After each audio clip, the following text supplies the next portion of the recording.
Qoraqalpog'istonda yo'lovchi tashuvchi transport vositasi hamda Cobalt mashinasi ishtirokida avtohalokat yuz berdi.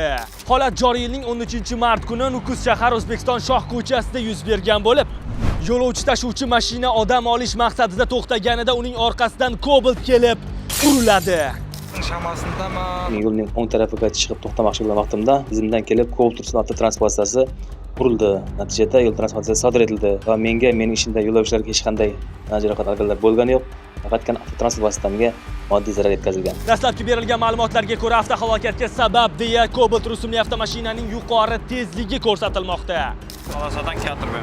Men Cobalt mashinasining haydovchisiman. To'g'ri yo'l bo'ylab harakatlanib kelayotgan vaqtimda yo'lovchi tashuvchi avtomashina kutilmaganda o'ng tarafga burilib to'xtab qoldi. Men esa uning orqasidan kelib urildim.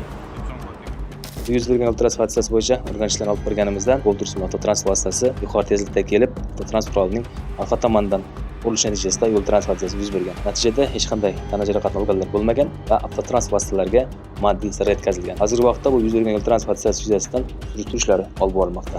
Yaxshiyamki avtohalokat natijasida hech kimga tan jarohati yetmabdi, yo'qsa yana bir inson qurbon bo'lishi mumkin edi. Shunday ekan, hurmatli haydovchilar, yuzda yurmang, yuzga kiring.